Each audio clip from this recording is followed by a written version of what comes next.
Bine v-am găsit, dragilor din Zodia Gemeni, oriunde v-ați afla. Bine ați venit tuturor la o nouă lectură generală pentru luna august de data aceasta, așa că toți cei care aveți soarele, luna, Venus, ascendentul sau oricare alt aspect astral important pentru voi din harta voastră natală și care are legătură cu Zodia Gemeni, atunci această lectură este de asemenea și pentru voi. Desigur, dragilor, ca de fiecare dată, nu uitați, ce decideți, ce alegeți, vă construiește viitorul. Așa că, fiind o lectură generală, vă rog să luați decât mesajele cu care voi rezonați, iar restul lăsați-le să zboare în univers. Pentru că ele, sigur, sunt pentru alte energii, care, într-o mai mică sau mai mare măsură, au o legătură cu Zodia Gemeni. Bun, ca de la fiecare început de lună, începem cu aceste cărți din oracolul frunzelor de ceai, fiecare carte reprezentând o săptămână, să vedem așa o imagine pe ansamblu de cum va fi luna august. Prima săptămână din august vine cu o problemă care în sfârșit își găsește o soluționare.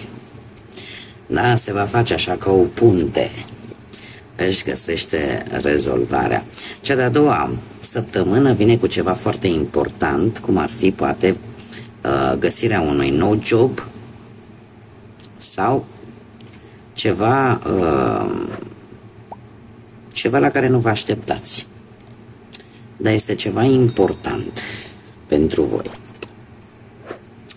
Cea de-a treia săptămână, aveți grijă cu lăcomia, dragilor. Nu vă lăcomiți, nu vă întindeți mai mult decât vă este plăpumica. Mare atenție la excese, de fapt, este ideea. Mare atenție la excese, atât la nivel alimentar, că vă poate afecta și sistemul digestiv, dar în general așa, nu vă întindeți mai mult decât aveți voi păturica voastră. Ultima săptămână din august vine cu o tentație destul de tentantă, da? Fac un pleonasm acum, care vă va testa. Este un test prin care veți trece și în funcție de cum îl veți aborda, respectiva situație, vă va fi sau nu bine. Așa că mare grijă. Haideți să vedem ce ne spune și tarotul, ce vine pentru dragii mei din Gemeni în luna lui august, sau cu cei care aveți legături importante cu această zodie. Ia să vedem. Un ușor blocaj.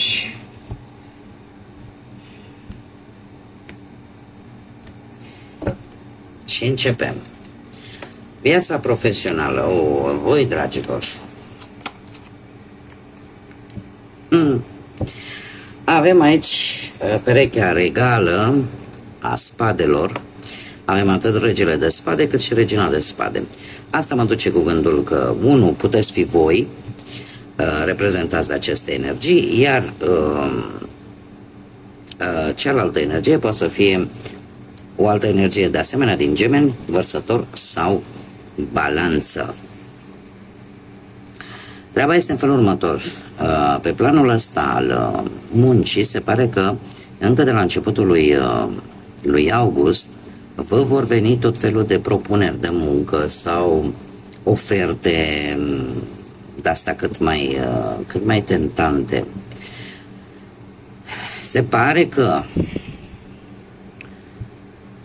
nu știu dacă o dați din lac în pus.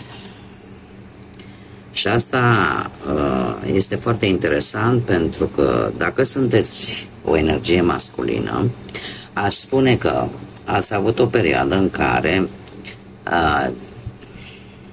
nu știu, ori voi ați avut un comportament, ca să zic așa, un pic mai înțepător, poate cu colegii, pe la muncă, cu șefii, și lucrul ăsta a cam deranjat, să zicem așa, mediul în care voi vă desfășurați activitatea. Într-adevăr, încă de la începutul lui august o să vă vină niște oferte de joburi posibil sau niște gânduri de schimbare, aș zice. Uh, e posibil mare grijă la ce informații veți primi. Pentru că în toate informațiile, mai ales în domeniul ăsta al muncii, nu toate informațiile sunt ceea ce par a fi. Eu din câte văd aici, vă veți folosi foarte bine rațiunea, mai ales dacă sunteți energii feminine. Mare atenție. Dar haideți să începem, ca să termin ideea. Deci, pentru domni, am zis, ceva aici a fost așa, o tatonare cu cineva pe la locul de muncă, tot lucru care nu prea v-a convenit, posibil să fi cerut vreo opinie cuiva care nu avea niciun fel de implicare la locul unde voi vă desfășurați activitatea, sau pur și simplu ați gândit voi mai logic, mai rațional, dacă cumva n-ar trebui să căutați în altă parte.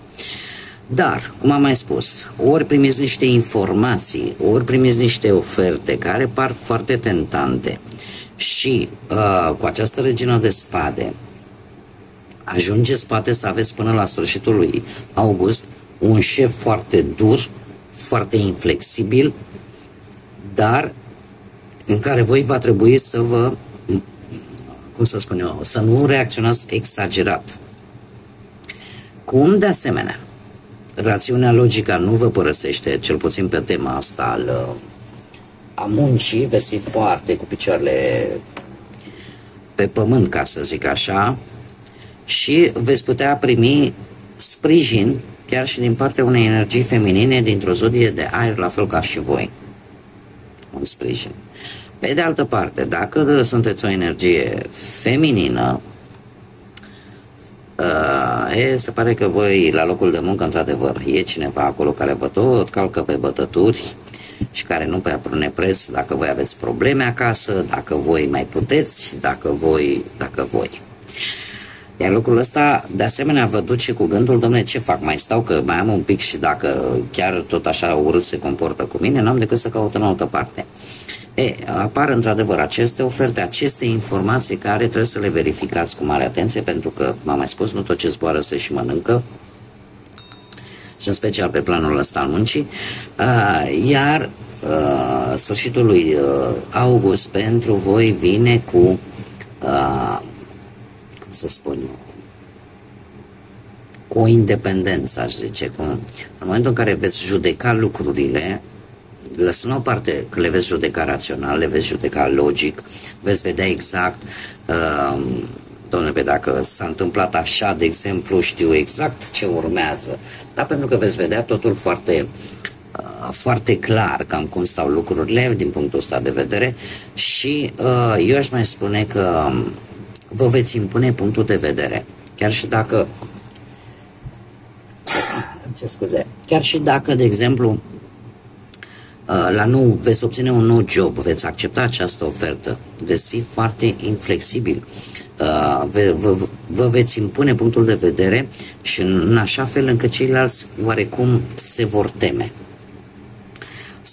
O să fiți foarte direcți în ceea ce privește munca și felul în care veți comunica, veți ști exact ce să spuneți și vă veți impune. Veți spune, știți, cu mine nu vă puteți juca. Da? Mai ales pentru acele energii feminine care au și un rol de lider. Mergem mai departe. Haideți să vedem pe plan financiar. Pe plan financiar lucrurile se schimbă.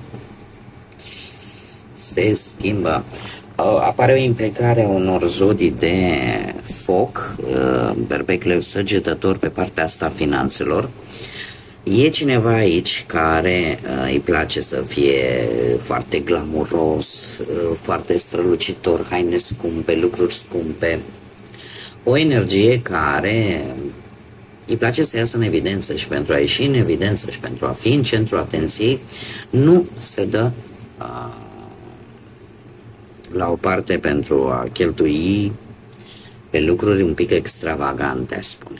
E posibil și la voi să împrumutați aceste caracteristici și să fi cheltuit așa lucrurile cumva pe haine, pe decorațiuni, pe hai că vreau să-mi schimb ce am în casă, să-mi zugrăvesc, să schimb mobila, sau pur și simplu acea tendință în general de a cheltui fără a gândi. Deci ori aveți o energie de genul acesta pe lângă voi, care nu există, nu. Adică cum? Nu ai bani? Nu există. Bun. Cu ce vine August? August încă de la început vine cu o schimbare bruscă în viața voastră. Avem roata destinului, care îmi spune în felul următor: lucrurile astea trebuie să se încheie. Lucrurile astea cu banii aruncați în stânga și în dreapta trebuie să se oprească. Și claritate absolută veți avea la sfârșitul lui, până la sfârșitul lui august, când acest as de spade nu face altceva decât să-ți arate de fapt cam cum ar trebui să acționezi, mai ales pe planul ăsta financiar, ca lucrurile să fie cât de cât în echilibru. Este vorba de, eu aș spune, că vorbim de bani, de a nu mai face cheltuieli foarte mari. Asta în primul rând. Apoi, există posibilitatea pentru unii dintre voi de a, cum să spunem, de a veni cineva și să zică: domne, am nevoie de niște bani. Și voi să știți exact, domne, dacă îi dau, îi mai văd sau nu îi mai văd. Deci trebuie să vă asumați acest risc. E adevărat că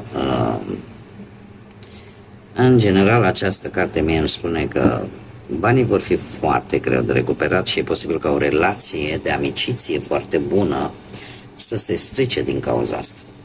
Da? Dar știți cum e, că o sabie are două tăișuri. E ceva la care voi ar trebui să vă așteptați din momentul în care vă hotărâți ce faceți. Dom'le, îi dau sau nu îi dau? Mergem mai departe. Viața sentimentală pentru voi, dragilor, din Gemeni, pentru cei care sunteți într-un cuplu. Hei, și avem așa, un doi de monede, se pare că lucrurile au mers destul de echilibrat, aș spune, doar că, nu știu, unul dintre voi sunteți ca o furtună. Sunteți ca o furtună și veți avea ceva de spus încă de la începutul lui august. Dacă lucrurile au fost cât de cât echilibrate în pereche, apare sau poate că perechea voastră e de asemenea dintr-o zodie de aer, la fel ca și voi, da? Gemeni, Balanță sau Vărsător. Dar, în mare, eu aș zice că ori se cere un pic de echilibru în relație, în continuare. De ce? E posibil ca să apară o anumită distanțare, o lipsă de comunicare, poate, din cauza unor impulsivități sau unor reacții impulsive, mai bine zis. Cumva, asta nu înseamnă că nu poate exista o reîmpăcare sau o reconciliere, da? Lucrul ăsta se va întâmpla până la sfârșitul lui august, treptat, nu dintr-o dată, treptat. Mai ales că avem acest 7 de monede, 7 de monede care ne spune, dom'le, apar rezolvări după posibile probleme. Dar aici eu aș zice că unul dintre voi consideră că anumite lucruri în relație poate că nu merită atenția aia pe care poate voi le-o acordați.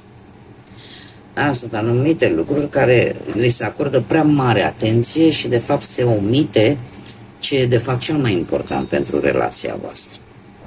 Și de aici apar aceste mici disensiuni. Dar asta nu înseamnă că ele nu își vor găsi o rezolvare până la sfârșitul lui august, da? Prin rezolvări. Să vedem pentru cei singuri. Cei singuri, aș zice că au traversat de curând o situație dură, o situație care le-a adus suferință, o trădare în dragoste posibil sau recent au trecut printr-un divorț, printr-o despărțire și încă poate că mai sunteți afectați de acest lucru. E posibil ca pe unii dintre voi să fie și dintr-o relație pentru care a durat foarte puțin și v-au decepționat sau v-a decepționat această relație, chiar pe scurtă perioadă, cumva v-a rănit pe o perioadă foarte scurtă de timp. Acest 4 de monede îmi spune că la începutul lui august voi sunteți un pic mai închiși în voi. Un pic mai închiși și parcă nu mai vă vine nici să ieșiți, să luați contact cu lumea, deveniți ușor casnici. Vă găsiți mai mult, în afară de, probabil, drumul de acasă la muncă, probabil, dar sunteți un pic stagnanți din punctul ăsta de vedere. Și e de înțeles, dacă ne uităm la această carte, nu? Totuși, nu veți sta așa mult timp și nici nu mă miră. Este ceva caracteristic acestei zodie a gemenilor. Da, nu sunteți foarte... Pentru voi, implicarea asta prea mult emoțională nu vă face bine, așa că chiar dacă pentru o vreme, că sunteți și voi oameni și aveți și voi suflete, da, treceți prin perioade mai nefaste, totuși nu durează foarte mult, vă repliați imediat, iar sfârșitul lui august pe voi vă prinde într-o fază în care stați și vă gândiți, domnule, există opțiuni, există șanse, da? Veți reuși cumva să vă dați seama cam ce trebuie să vindecați, ce trebuie să reparați, ca să zic cu ghilimele de rigoare, la voi, ca pe viitor poate să nu mai treceți prin ce ați trecut. Adică veți conștientiza foarte bine cam ce aveți de făcut și asta într-un mod foarte intern, da? Vă veți da seama de acest lucru și veți aborda de atunci încolo, de la sfârșitul lui august înainte, problema sub cu o altă față, cu o altă abordare. Haideți să vedem ce mesaj au îngerii pentru voi și ce numere sunt importante, poate date importante pentru voi, dragilor din Gemeni, în luna lui august.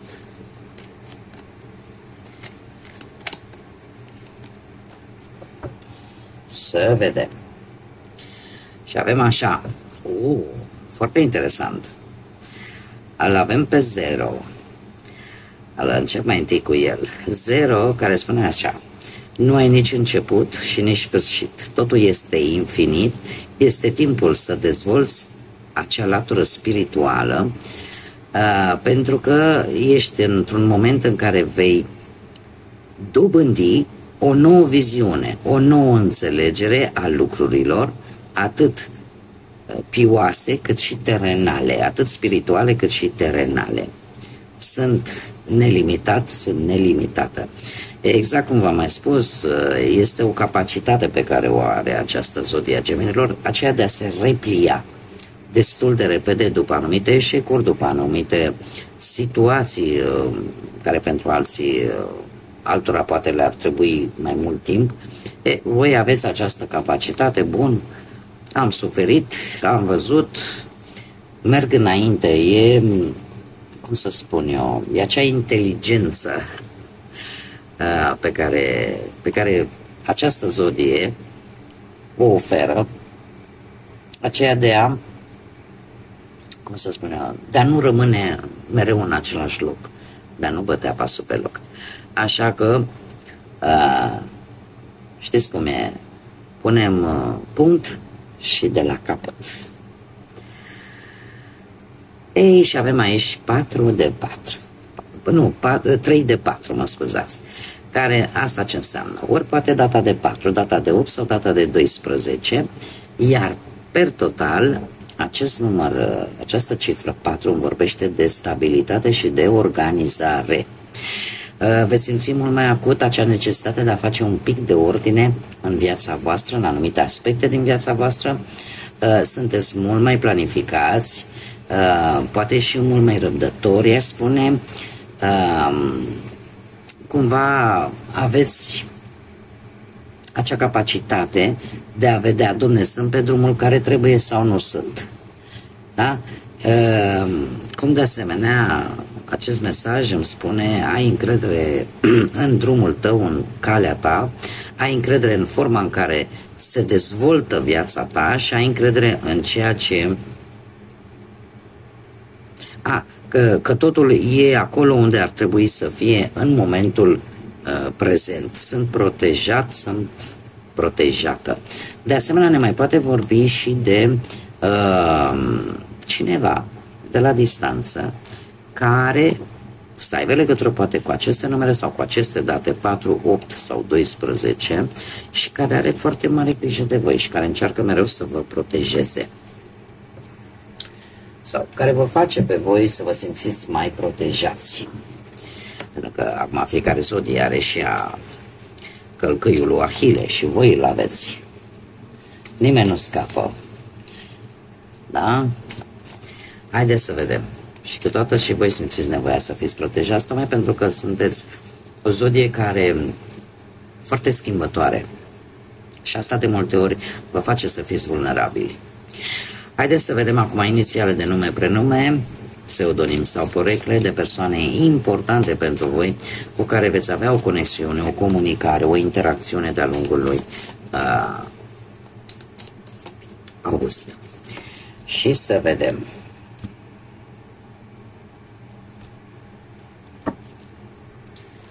Și avem T, M, L, O, încă o dată litera L, I, H și încă o dată litera I. Bun, am zis inițiale de nume, prenume.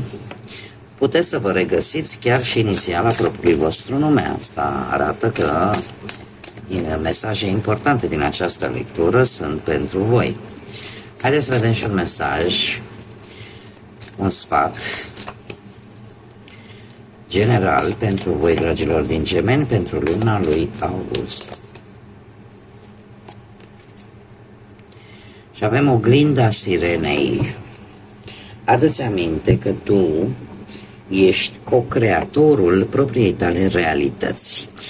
Și atunci când gândurile sau intențiile au putere, și atunci gândurile și intențiile tale pot avea putere asupra să-ți construiască propriul destin. Este de fapt un îndemn de a nu uita că viața tuturora e construită atât pe... are un amalgam de mai mulți factori, atât pe karmă, pe destin, pe propriul arbitru, da? Pe propriile decizii, și că toate aceste lucruri împreunate formează realitatea fiecăruia dintre noi. Iar probabil că, fără să vă dați seama, uitați că acțiunile, deciziile, alegerile pe care voi le faceți au o influență asupra propriului vostru destin. De asta spun. Avem mai mulți factori care ne construiesc viața și de care probabil nu toată lumea ține cont, și anume avem factorul karmic, ceea ce lecțiile pe care nu trebuie să le mai repetăm. Avem factorul destin, care ne spune, știi, uite, ca să nu mai repeți anumite lucruri, vei trece prin anumite lecții de viață prin care va trebui să treci, dar ultimul factor și cel mai important este libertatea de a alege. libertatea de a acționa și de a lua decizii. Și această libertate, într-un mod curios, dar real, este că influențează la rândul său restul.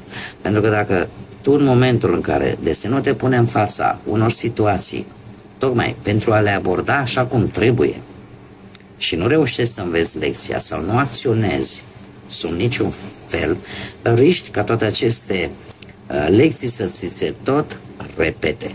Așa că tocmai de aceea vine acest mesaj și spune în felul următor: adu-ți aminte că tu ești co-creatorul propriei tale realități, pe lângă karmă și pe lângă destin, iar toate gândurile și intențiile au acea putere să-ți construiască destinul, da? Să-l modifice. Bun, haideți să mai vedem și ce ne spun zarurile astrologice pentru dragii mei din Gemeni, luna lui August. Cu ce vine? Să vedem. Foarte interesant, și-l avem pe Jupiter. Avem casa 7-a și exact zodia voastră, dragilor, nu se putea mai bine. Casa 7-a, casa 7-a ne vorbește de atât de inamicii tăi, cât și de perechea voastră, da? De cei care ar putea fi perechea voastră. Eu aș spune că sunt acei inamici pe care voi îi cunoașteți deja, nu sunt inamici necunoscuți. Și e posibil să fie chiar din acea zodie cu voi, dar în principal casa asta 7-a, pentru cei care sunteți singuri, trebuie să vă spun că sunt mari șanse să apară în luna lui August cineva să intre în viața voastră. Acum, faptul că l-avem pe Jupiter, care ne vorbește, este marele benefic și ne vorbește de expansiune. Și expansiune, cred că o să vă crească inamicii, ceva se va întâmpla, nu știu cât vă veți strădui voi, dar într-o egală măsură e posibil să descoperiți noi inamici pe care îi simțeați, îi miroseați, îi știați. E posibil și acest lucru. Dar ce mai e posibil ca să aveți mai mult de unde alege în luna lui August. Adică să aveți oferte pe plan sentimental destul de multe, da, expansive așa, să aveți de unde alege. Cum de asemenea aș mai zice că